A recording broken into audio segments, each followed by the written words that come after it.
Police প্রশাসনের কাছে বর্তমান সরকার কি ধরনের প্রত্যাশা করে সেটি গতকাল যে অনুষ্ঠানটি ছিল আমাদের, সেখানে আমি আপনাদের সামনে কম বেশি তুলে ধরেছি।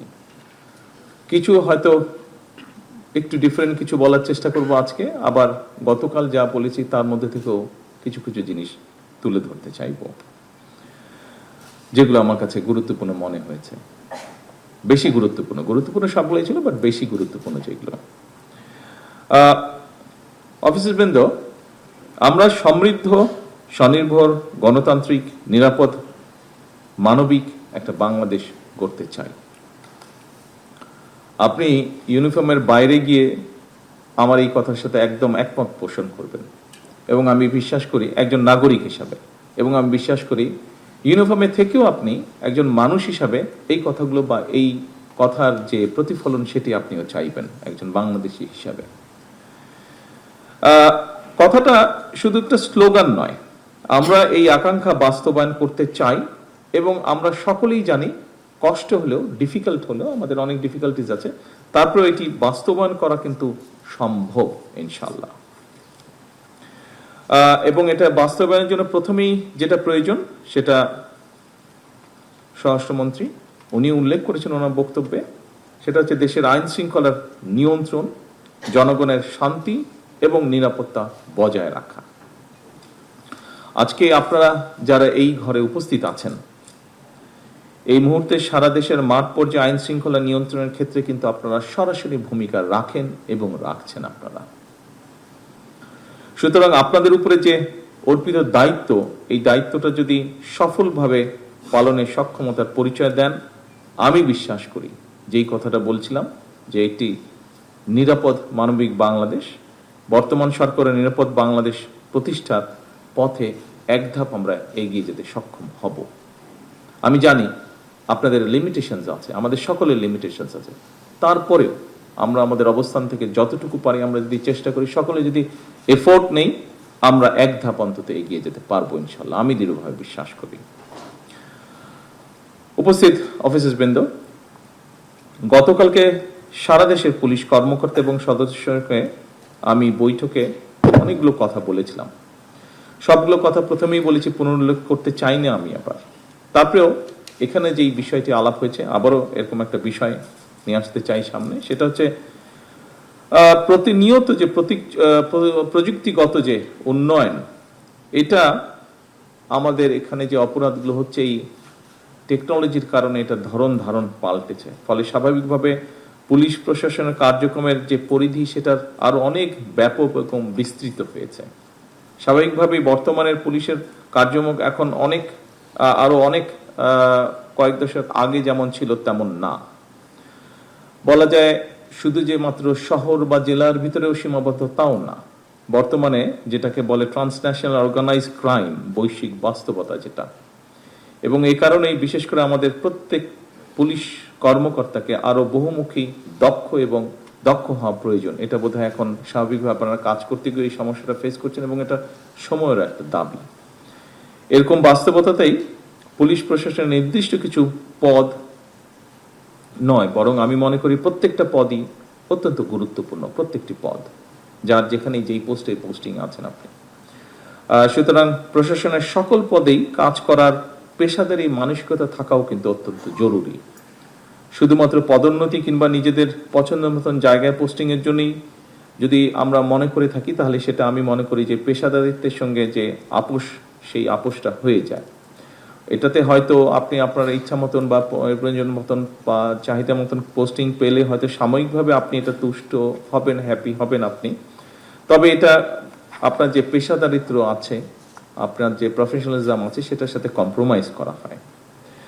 সেজন্য আপনাদের কাছে আমার বিশেষ আহ্বান থাকবে যে পুলিশ প্রশাসনে আপনাদের উপর যার যেখানে দায়িত্ব ভার অর্পিত হয়েছে, সেই কাজটি গুরুত্ব সহকারে দয়া করে পালন করবেন, এবং তাহলেই আমি মনে করি ধীরে ধীরে আমরা অবশ্যই একটা দক্ষ, গতিশীল এবং পেশাদার পুলিশ প্রশাসন ধীরে ধীরে গড়ে তুলতে পারব।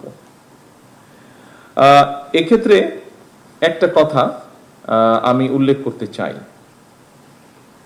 একটা সরকার যেমন চিরস্থায়ী নয়, আমরা 5 বছরের জন্য নির্বাচিত হয়েছি, চিরস্থায়ী নই আমরা।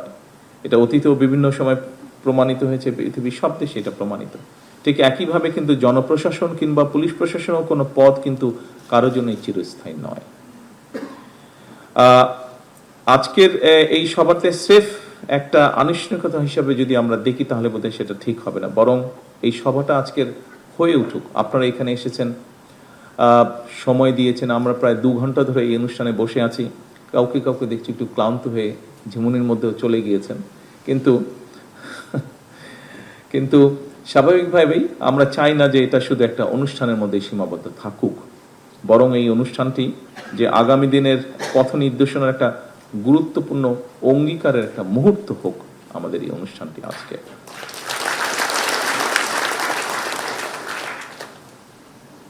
অফিসার বৃন্দ, বিশ্বের যে কোনো দেশেই একটা সরকারের সাফল্যের জন্য দক্ষ, সাহসী, সৎ, নিরপেক্ষ পুলিশ প্রশাসনের বিকল্প কোনো আছে বলে আমি মনে করি না। এর কোনো বিকল্প নেই। বিপদে পড়লে, যেটি মিনিস্টার সাহেব উল্লেখ করেছেন ওনার বক্তব্যে, গতকালকেও আমি আমার বক্তব্যে বলেছিলাম, আবারও আমি তুলে ধরতে চাই কথাটা, যে বিপদে পড়লে একজন সাধারণ মানুষ কেন, যে কোনো মানুষ, একজন লয়ার হোক, ডাক্তার হোক, ব্যবসায়ী হোক, একজন আপনার যে কোনো পেশার মানুষই কিন্তু প্রথমেই কিন্তু আপনাদের কাছে চায়, অর্থাৎ তার যে এলাকায় লোকাল থানা, পুলিশ থানা, সেখানেই যায়। আমি দৃঢ়ভাবে বিশ্বাস করি, আমি নিজের অভিজ্ঞতা দিয়েও দেখেছি, আমি দৃঢ়ভাবে বিশ্বাস করি সেখানে যে রেসপন্সিবল পুলিশ অফিসার থাকে, পুলিশ সদস্যরা থাকেন, তারা যদি আন্তরিকভাবে চান তাহলে আইনি এবং কৌশলী ভূমিকা নিয়ে কিন্তু অনেক ঘটনা শুরুতেই নিষ্পত্তি করা যায়। এবং বিশেষ করে 5 তারিখের পরে এরকম অনেকগুলো প্রমাণ কিন্তু আপনারা রেখেছেন। কৌশলীভাবেও কিন্তু আমরা অনেক জিনিস, অনেক সিচুয়েশন ট্যাকল করতে পারি আমরা কৌশলীভাবে। পুলিশের কার্যক্রমের উপরে পুলিশের আস্থা এবং নির্ভরতার সৃষ্টি হলে আমি মনে করি একটা যে নতুন সমস্যা তৈরি হচ্ছে বা হয়েছে, বিশেষ করে 5ই আগস্টের পরে মব ভায়োলেন্স, এই জিনিসটাকে খুব সুন্দরভাবে ট্যাকল করা সম্ভব হয়। যা মাত্র আমি উল্লেখ করছি, আপনারা গত 1.5-2 বছরের মধ্যে, 1.5 বছর, বিশেষ করে 5ই আগস্টের পর থেকে এরকম অনেকগুলো ইনস্টেন্স আছে যেখানে আপনারা ম্যানেজ করেছেন বিষয়গুলো খুব সুন্দরভাবে।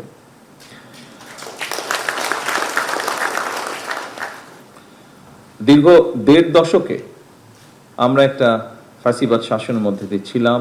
2024-এর অভ্যুত্থানের পরে বর্তমান সরকার জনগণের কাছে গণতান্ত্রিক সরকার হিসেবে পরিচিত, একটা জবাবদিহিমূলক সরকার হিসেবে আমরা গড়ে তুলতে চাই এই সরকারকে। এই সরকার পুলিশ বাহিনীকে এমন একটা রূপ দিতে চায় যেখানে পুলিশ সত্যিকারভাবে হবে জনবান্ধব, এবং শুধু জনবান্ধব নয়, আমরা চাই মানুষের একটা আস্থা তৈরি হবে, আপনারা একটা আস্থার জায়গা হবেন, মানুষের, সাধারণ মানুষ একটা আস্থার জায়গা হবেন। যে কোনো দেশেই সাধারণত জনগণ পুলিশ প্রশাসনকে সরকারের মিরর বা আয়না হিসাবে কিন্তু চিন্তা করে। কারণ এই যে একটু আগে বললাম, মানুষ বিপদে পড়লেই আপনাদের কাছে প্রথমেই যায়, দুটো জায়গায় যায় মানুষ তার বিপদের টাইপ হিসাবে। মেডিকেল সমস্যা হলে অবশ্যই ডাক্তারদের কাছে যায়, বাট আর যে কোনো বিপদের সময় পড়লে কিন্তু আপনাদের কাছে যায়, এবং আপনাদের যে রেসপন্সটা থাকে সেটার উপরেই কিন্তু অ্যাকচুয়ালি মানুষ প্রথমেই ধরে নেয় যে আচ্ছা সরকারটা কেমন। এবং সেজন্যই পুলিশ প্রশাসনকে সরকারের আয়না হিসেবে বিবেচনা করা হয়। সুতরাং পুলিশ প্রশাসন সফল হলে কার্যত সেটা সরকারের সফলতা হিসাবেই বিবেচিত হয়। অফিসারবৃন্দ, একটি শক্তিশালী, জবাবদিহিমূলক, আইনসম্মত এবং জনবান্ধব রাষ্ট্র ব্যবস্থা গড়ে তোলার ক্ষেত্রে আপনাদের ভূমিকা অনস্বীকারযোগ্য। বর্তমান সরকার, গতকাল আমি বলেছি, এর আগেও বলেছি, মিনিস্টার সাহেব তার বক্তব্যে একটু আগে উল্লেখ করেছেন, সরকার দুর্নীতি, সন্ত্রাস এবং দুঃশাসনের বিরুদ্ধে আমরা আপোষ করতে চাই না, কম্প্রোমাইজ করতে চাই না। আমরা দুর্নীতি, সন্ত্রাস নিয়ন্ত্রণে অনেক সময় আমরা দেখেছি আপনাদেরকে একটা সমস্যার সম্মুখীন হতে হয়। পলিটিক্যাল পরিচয় বা পলিটিক্যাল আইডেন্টি, ইনফ্লুয়েন্সিয়াল আইডেন্টি, এরকম বিষয় আপনাদেরকে ফেস করতে হয়। আমি পরিষ্কারভাবে আপনাদের সামনে আজকের এই অনুষ্ঠানে বলতে চাই যে দুর্নীতি সন্ত্রাস নিয়নে ব্যক্তির রাজনৈতিক পরিচয় নয়। যে বা যারা অপরাধে লিপ্ত হবে তাকে আপনারা অপরাধী হিসেবেই বিবেচনা করবেন।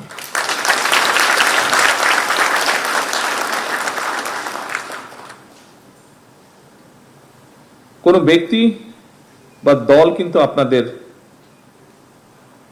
দল নয়, বরং আপনারাই কিন্তু আইনের রক্ষক। এই জিনিসটা কিন্তু আপনাদেরকে মনে রাখতে হবে।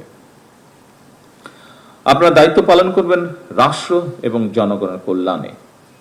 একটু আগে আমি বলেছি, জনগণের সঙ্গে পুলিশের সম্পর্ক হবে আইনগত এবং মানবিক। যে জিনিসটা গতকাল বোধহয় একাধিকবার আমি জোর দিয়েছিলাম, জনগণের সঙ্গে সম্পর্কটা কি হতে হবে আমাদের। অন্য সকল কার্যক্রমের পাশাপাশি রাজনৈতিক অস্থিতিশীল পরিস্থিতি নিয়ন্ত্রণেও কিন্তু আপনাদের ভূমিকা কার্যক্রমের একটা উল্লেখযোগ্য সময় ব্যয় হয়। এটা দায়িত্বেরই অংশ, এটা কম বেশি পৃথিবীর সব দেশেই হয়ে থাকে। বর্তমান সরকার অবশ্যই জনগণের গণতান্ত্রিক রাজনৈতিক অধিকার নিশ্চিত রাখতে চায়, তবে কেউ যেন সাম্প্রদায়িক সম্প্রীতি কিংবা কোন রকমের নাশকতামূলক কার্যক্রমে লিপ্ত হতে না পারে, এটিও কিন্তু আমাদের সকলকে মনে রাখতে হবে। আপনারা দেখেছেন, আমরা অনুষ্ঠান শুরুতে সকল ধর্মের প্রতি শ্রদ্ধা রেখেই কিন্তু আমরা এখানে অনুষ্ঠানটা শুরু করেছি। এখানেও আপনারা আজকে যারা বসে আছেন, আমরা অবশ্যই এক ধর্মের মানুষ সকলে বসে নেই, এখানে বিভিন্ন ধর্মের মানুষ আমরা উপস্থিত আছি, হয়তো সংখ্যায় কম বা বেশি। সেজন্যই যে সাম্প্রদায়িক যে সম্প্রীতি, এটি এই জন্যই আমাদেরকে বজায় রাখতে হবে, কঠোরভাবে এটিকে আমাদের এনশিওর করতে হবে। কারণ আপনার সাথে খুব ভালো সম্পর্কের একজন সহকর্মী আছেন, হতে পারেন তিনি আপনার সহধর্মের মানুষ নন, অন্য ধর্মের মানুষ, কিন্তু আপনার সাথে মানুষ হিসাবে, একজন সহকর্মী হিসাবে তার সাথে আপনার সম্পর্ক অত্যন্ত ভালো, অত্যন্ত ফ্রেন্ডলি সম্পর্ক। সেই মানুষের কথা বিবেচনা করেই আপনাকে এই দায়িত্বটি পালন করতে হবে। উপস্থিত অফিসারবৃন্দ, সরকারের পক্ষ থেকে আপনাদের কাছে একটি বিষয় সম্পর্কে স্পষ্ট ধারণা থাকা দরকার। সেটা হলো, বর্তমান সরকার নির্বাচনী ইশতেহার এবং জনগণের সামনে স্বাক্ষরিত যে জুলাই সনদ, এটার প্রতিটি দফা, প্রতিটা অঙ্গীকার পর্যায়ক্রমে অক্ষরে অক্ষরে বাস্তবায়ন করবে ইনশাআল্লাহ। এ নিয়ে আমার মনে হয় কারোর মধ্যে সংশয় থাকার প্রয়োজন নেই। রাষ্ট্র ও সমাজে মানুষ নানা রকম অপরাধে জড়িয়ে পড়ে। অর্থনৈতিক বৈষম্য স্বাভাবিকভাবেই এর অন্যতম একটি কারণ। এখানে একজন বক্তা বক্তব্যে বলেছেন, স্বাভাবিকভাবেই বেসিক ডিমান্ডগুলো যদি মানুষের পূরণ হয়, সেক্ষেত্রে সমস্যার সমাধান হয়, অনেক সমস্যাই এড়ানো সম্ভব হয়। সম্মানিত অফিসারবৃন্দ, বর্তমান সরকার রাষ্ট্র পরিচালনার দায়িত্ব নেবার পর বিভিন্ন শ্রেণী পেশার মানুষের মধ্যে অর্থনৈতিক বৈষম্য দূর করে দেশের নাগরিকদেরকে একটা সামাজিক অর্থনৈতিক নিরাপত্তা বেষ্টনী নিশ্চিত করতে আমরা বিভিন্ন রকম উদ্যোগ গ্রহণ করেছি। আপনারা বিভিন্ন মিডিয়ার মাধ্যমে, পত্রপত্রিকার মাধ্যমে যা এর মধ্যে দেখেছেন, মিনিস্টার সাহেব ওনার বক্তব্যে উল্লেখ করেছেন। আমিও একটু উল্লেখ করতে চাই, এর অংশ হিসাবে সরকার বিভিন্ন শ্রেণী পেশার মানুষের অর্থনৈতিক ক্ষমতা নিশ্চিতকরণ করতে কৃষক card, family card, sports card, আমরা এইগুলো ইন্ট্রোডিউস করেছি, আপনারা দেখেছেন এগুলো। একই সাথে আমরা দেশের যারা আমাদেরকে ধর্মীয় গুরু বা আমরা যাদেরকে ধর্মীয় বিষয়ে আমরা যাদের সাথে কনসাল্ট করে থাকি, সে সকল ব্যক্তি, যেমন মসজিদের ইমাম সাহেব আছেন, মুয়াজ্জিম সাহেব আছেন, এছাড়াও অন্য ধর্মেও যারা ধর্মীয় গুরু আছেন, তাদেরকেও আমরা একটা সম্মানী ভাতা দেওয়ার কার্যক্রম তাদের মধ্যে আমরা শুরু করেছি। আমরা বর্তমান সরকার দলমত নির্বিশেষে রাষ্ট্র ও সমাজের প্রত্যেকটা মানুষকে রাষ্ট্রীয় সামাজিক নিরাপত্তা বেষ্টনীর মধ্যে নিয়ে আসতে চাই, এটি আমাদের লক্ষ্য। অর্থাৎ ধীরে ধীরে আমরা একটি ওয়েলফেয়ার স্টেট আমরা তৈরি করতে চাই। দেশকে বন্যা খরার অভিশাপ থেকে মুক্ত করতে আমরা ইতিমধ্যেই জনগণের শ্রমের বিনিময়ে 20,000 কিলোমিটার খাল খননের কর্মসূচি হাতে নিয়েছি, এবং শুধু হাতেই নিইনি, আমরা কাজটি শুরুও করেছি। আমরা মনে করি, খাল খনন পুনর্খননের মাধ্যমে পানি সংরক্ষণ নিশ্চিত করা গেলে কৃষকগণ যেমন সারা বছর মৌসুমি মৌসুম অনুযায়ী ফসল উৎপাদনের সুযোগ পাবে। অপরদিকে খাল খননের মাধ্যমে অনেক মানুষ সাময়িক কর্মসংস্থানের পাশাপাশি নিজেদের মধ্যে পারস্পরিক সংহতি ও সমৃদ্ধি সৃষ্টিতেও একটি অবদান রাখবেন। এছাড়া প্রাকৃতিক কতগুলো বিষয় তো অবশ্যই আছে। পানির একটি বিশাল সমস্যা সারা দুনিয়াতে আছে, তৈরি হচ্ছে এনার্জি সমস্যার পাশাপাশি। অফিসার বৃন্দ, সরকার পুলিশ বাহিনীর কল্যাণ নিশ্চিত করতেও আমরা সচেষ্ট। সততা, মেধা এবং দক্ষতাই হবে প্রশাসনের নিয়োগ, বদলি কিংবা প্রমোশনের মূল নীতি। আমরা দেখেছি অতীতে, আপনারাও অনেকেই এক্সপিরিয়েন্স ফেস করেছেন। এখানে রেজা তার বক্তব্যে একটি কথা বলে গিয়েছে। আমরা চাই না এসব ঘটনা পুনরাবৃত্তি হোক, তবে এক্ষেত্রে সরকারের এই নীতি যদি বাস্তবায়ন করতে হয় আপনাদেরও সহযোগিতা প্রয়োজন, এবং সেই সহযোগিতা অবশ্যই হতে হবে আপনাকে দক্ষতা অনুযায়ী দায়িত্ব সঠিকভাবে পালন করার মধ্য দিয়ে। পুলিশের দায়িত্ব আমরা জানি।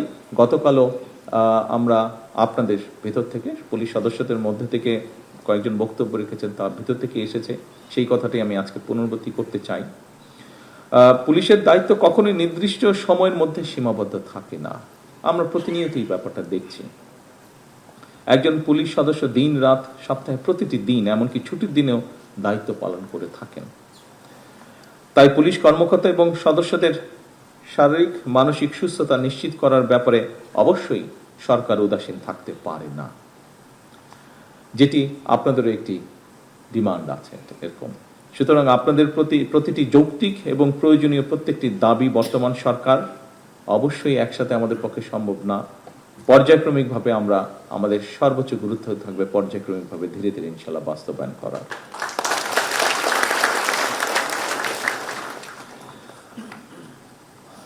সকল উপস্থিতিবৃন্দ, অফিসারবৃন্দ, দেশের জনগণ সরকারকে কিভাবে দেখে বা মূল্যায়ন করে এর অনেকটাই কিন্তু নির্ভর করে আপনাদের আচরণের উপরে, বিশেষ করে মাঠ পর্যায়ে যারা আপনারা কাজ করেন, আপনাদের আচরণের উপরে, কার্যক্রমের উপরে। সুতরাং রাষ্ট্র আপনাদের কাছে সততা, দক্ষতা, সেবা, ন্যায়পরায়ণতা, পেশাদারিত্ব ও মানবিকতা অবশ্যই আশা করে। যথাসম্ভব এসব গুণগুলো অর্জন করতে পারলেই আপনারা নিজেরাই যে স্লোগান আজকে তৈরি করেছেন আজ এইবারকার পুলিশ সপ্তাহে, আমার পুলিশ আমার দেশ, সবার আগে বাংলাদেশ, আমি মনে করি তাহলেই ধীরে ধীরে পর্যায়ক্রমিকভাবে এই স্লোগানটি সার্থক এবং সফল হবে। উপস্থিত অফিসারবৃন্দ, আমার এখন বক্তব্যের শেষ পর্যায়ে আমি নিয়ে এসেছি। আমি বুঝতেই পারছি স্বাভাবিকভাবে আমার নিজেরও হয়, বেশি লম্বা মিটিং হলে কিছুটা ধৈর্যচ্যুতির একটা কারণ থাকে। 2 ঘন্টা হয়ে গিয়েছে আমাদের। এখানে একটি বিষয় আমি পরিষ্কারভাবে আপনাদের সামনে তুলে ধরতে চাই, বা আমার কিছু বিষয় আপনাদের সাথে আমি শেয়ার করতে চাই। সেটি হলো, আমার বক্তব্যে আমি উল্লেখ করেছি আমরা রাজনৈতিকভাবেও, সংসদেও, বিভিন্ন জায়গায় আমরা আমাদের অবস্থান থেকে, অর্থাৎ সরকার বা আমরা যারা সরকারে সরাসরিভাবে কাজ করছি, আমরা সংক্ষিপ্তভাবে একটি চিত্র বিভিন্ন জায়গায় আমরা তুলে ধরি। সেটি হচ্ছে, বর্তমান সরকার স্বাভাবিকভাবে যখন দায়িত্বভার গ্রহণ করেছে, আমরা প্রায় প্রত্যেকটি সেক্টর খুব ভঙ্গুর অবস্থায় পেয়েছি। একটি যুদ্ধবিধ্বস্ত দেশে যখন দেশের জনগণ যখন যাত্রা শুরু করে, যুদ্ধবিধ্বস্ত দেশে সরকার যখন যাত্রা শুরু করে, সেরকম একটা অবস্থার মধ্যে আমরা এই দেশটিকে পেয়েছি। স্বাভাবিকভাবেই বর্তমানে দায়িত্ব থাকার কারণে আপনাদের সাথে যেরকম সরাসরি কথা বলার সুযোগ হচ্ছে, আপনাদের বিষয়গুলো জানার সুযোগ হচ্ছে, স্বাভাবিকভাবে আপনি আর্মির কথা বলেন, নেভির কথা বলেন, এয়ারফোর্সের কথা বলেন, অন্য প্রতিষ্ঠানের কথা বলেন, সেগুলোর ব্যাপারেও সরাসরিভাবে জানার সুযোগ হচ্ছে বা বিষয়গুলো দেখার সুযোগ হচ্ছে। একইভাবে স্বাস্থ্যের কথা বলেন, একইভাবে শিক্ষার কথা বলেন। অফিসারবৃন্দ, এখন আপনাদেরকে যেই কথাটি আমি বলতে যাচ্ছি, এই কথাটাই আমি আপনাদেরকে সেই জন্যই বলতে চাচ্ছি বা বলতে যাচ্ছি, আমি প্রথমে কাজটি করেছি বলেই আপনাদেরকে আমি বলতে যাচ্ছি। সেটি হচ্ছে, পত্রিকায় দেখেছেন আপনারা, নিউজটি এসছে, আমরা ক্যাবিনেটে সিদ্ধান্ত নিয়েছি যে ক্যাবিনেট সদস্য যারা আছেন তাদের জ্বালানি তেলের যেই অ্যালটমেন্ট আছে সেটি আমরা 30% কমিয়ে দিয়েছি। সরকারের যতটুকুই সাশ্রয় হোক, সাশ্রয় হয়, যেটুকু সাশ্রয় হবে তাতে যে অনেক বড় কিছু হয়ে যাবে তা নয়। কিন্তু এইটুক সাশ্রয়ের মাধ্যমে নবী করিম সাল্লাল্লাহু আলাইহি ওয়াসাল্লাম এর কাছে একজন মানুষ এসেছিল একটা কমপ্লেন নিয়ে যে তার ছেলে অনেক মিষ্টি খায়, সেটি কিভাবে কমানো যায়। নবী করিম সাল্লাল্লাহু আলাইহি ওয়াসাল্লাম তাকে 3 দিন পরে আসতে বলেছিলেন। নবী করিম সাল্লাল্লাহু আলাইহি ওয়াসাল্লামও খুব সম্ভবত নিজেও একটু মিষ্টি পছন্দ করতেন। উনি 3 দিন পরে যখন লোকটা আসলো তখন নবী করিম সাল্লাল্লাহু আলাইহি ওয়াসাল্লাম বললেন যে তুমি গিয়ে বলো তোমার ছেলেকে মিষ্টি কম খেতে। বলে আপনি 3 দিন আগে বললেই হতো। ঘটনাটা আপনারা জানেন, যারা জানেন আপনারা সবাই ঘটনাটা জানেন। এই যে ক্যাবিনেট সদস্যরা ডিসিশন নিয়েছেন যে ওনাদের 30% তেল ওনারা কম ব্যবহার করবেন, আমি বলছি না যে আপনারা করবেন, আপনাদের ক্ষেত্রে সেটা সম্ভব না, সকল ক্ষেত্রে আপনাদেরকে সার্ভিস যেহেতু দিতে হয়। আমরা সেক্ষেত্রে এমার্জেন্সি যারা আছে, আপনারা যেমন এমার্জেন্সি মেডিকেল আছে, ফায়ার ব্রিগেড আছে, এরকম ক্ষেত্রে আমরা সেটিকে যেই সাসপেনশন দিচ্ছিল সেটা আমরা উইথড্র করেছি। বাট অন্যান্য আরও অনেক ক্ষেত্রে কিন্তু এই বিষয়টি আপনারা অ্যাপ্লাই করতে পারেন, এই বিষয়টি আপনারা অ্যাপ্লাই করতে পারেন। আমরা আমার অবস্থান থেকে, আমি যেখানে অফিস করি সেখানে আমরা অনেক খরচ কমানোর চেষ্টা করেছি, অনেকাংশে আমরা করেওছি। এইটা করে আমি আপনাদেরকে বলতে চাচ্ছি আপনাদের এরকম অনেকগুলো স্কোপ আছে যেখানে আপনারা করতে পারেন। অফিসার বৃন্দ, বিষয়টি হচ্ছে আমরা চেলে তো চেতেই পারি আমরা যে এটা লাগবে, এটা লাগবে, ওটা লাগবে। তবে আমরা একটু অন্যভাবে তো চেষ্টা করলেও করতে পারি যে ঠিক আছে আমি আমার রাষ্ট্রকে কি দিতে পারি, কতটুকু দিতে পারি। অবশ্যই আপনি সার্ভিস দিচ্ছেন, আপনি জান বাজি রেখেও সার্ভিস দিচ্ছেন, এখানে উপস্থিত প্রায় প্রত্যেকটি মানুষ জান বাজি রেখেও আপনি সার্ভিস দিচ্ছেন। এর বাইরেও কিছু তো আমরা দিতে পারি, যেই জিনিসটা না হলেই নয়। আমরা অনেক জিনিস আছে এরকম যে এই জিনিসটা আমরা যদি স্কিপ করি, আমরা যদি বাদ দিই তাহলেও হবে, এবং তাতে রাষ্ট্র বা সরকারের কিছুটা হলেও সেভ হবে। আমরা যদি এই মানসিকতা, এই জন্যই আমি আপনাদেরকে বললাম যে আমি জিনিসটা চেষ্টা করেছি আমার অবস্থান থেকে কিছুটা হলেও করতে, এবং সেইটা করার পরেই সেই সৎ সাহসটা নিয়ে আমি আপনাদেরকে বলছি আসুন আমরা এই ঘরে দাঁড়িয়ে, আমি এই পিএমওর যারা স্টাফ আছেন তাদের আমি ওতনার পরে প্রথম যখন এই অফিসে আসলাম তাদের উদ্দেশ্যে আমি একটা কথা বলেছিলাম। আমি মনে করি এই কথাটি আজকেও এই ঘরে যারা আছেন তাদের জন্য অ্যাপ্লিকেবল। সেই কথাটি হচ্ছে, দেখুন আমরা এই মুহূর্তে এই ঘরে যারা বসে আছি, বাংলাদেশের 20 কোটি মানুষের তুলনায় আমরা কিন্তু সবাই প্রিভিলেজড, কিন্তু কোনো না কোনোভাবে আমরা প্রত্যেকেই প্রিভিলেজ, অনেকের থেকে অনেক কোটি গুণ বেশি প্রিভিলেজ। যেহেতু আমরা প্রিভিলেজড, আসুন না আমরা চেষ্টা করি কিছুটা হলেও যদি কম প্রিভিলেজ নেই, তাতে যদি কিছুটা আমরা প্রত্যেকে যদি একটু একটু করে ছাড় দেই, তাহলে কিন্তু অনেক বড় ছাড় হবে। কাজেই আজকে এই পুলিশ সপ্তাহ উপলক্ষে আপনারা যেরকম আপনাদের বিষয়গুলো উপস্থাপন করেছেন, সরকারের পক্ষ থেকে আমিও শুধু প্রধানমন্ত্রী হিসেবে নয়, যেহেতু আপনিও সরকারের জন্য কাজ করছেন, এই মুহূর্তে আমিও সরকারের জন্য কাজ করছি, সেজন্য আমি আপনাকে আমার একজন সহকর্মী হিসেবে কনসিডার করতে চাই।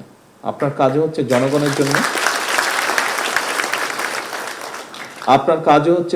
জন্য, আপনিও কাজ করছেন রাষ্ট্রের জন্য, আমিও কাজ করছি জনগণের জন্য, আমিও কাজ করছি রাষ্ট্রের জন্য।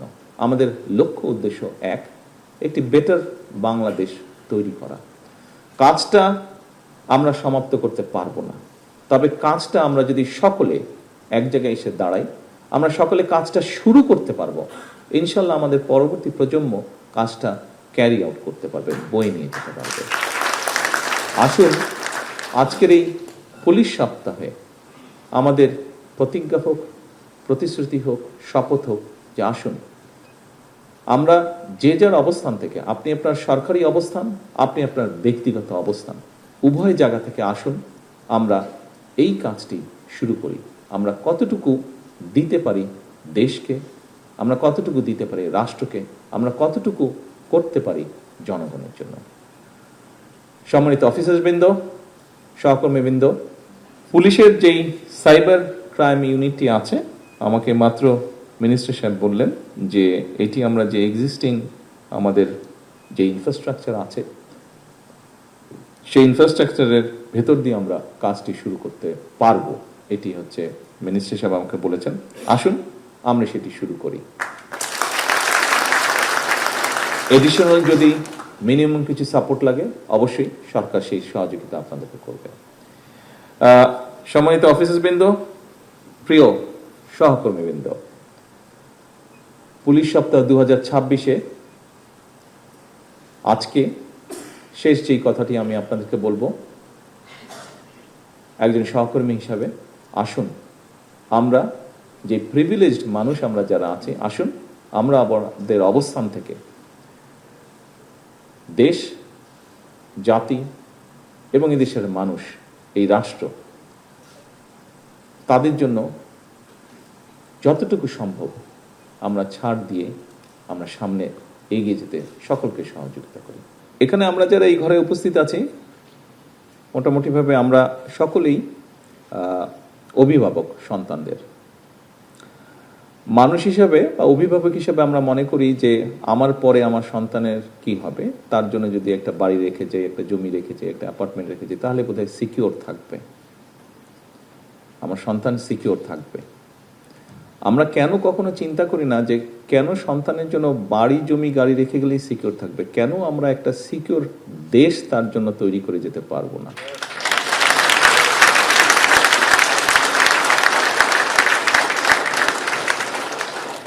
আমরা যদি সকলে চেষ্টা করি, নিশ্চয়ই আমরা আমাদের সন্তানদের জন্য সিকিউর একটা দেশ তৈরির কাজে হাত দিতে পারবো। আমরা যদি তৈরির কাজে হাত দিই, নিশ্চয়ই আমাদের পরবর্তী যারা আছে তারা, এমনকি আমাদের সন্তানরাও দেশটাকে সিকিউর করতে পারবে। আসুন আমরা সেই সিকিউর দেশটা তৈরি করে আমাদের সন্তানদের জন্য। ধন্যবাদ সকলকে।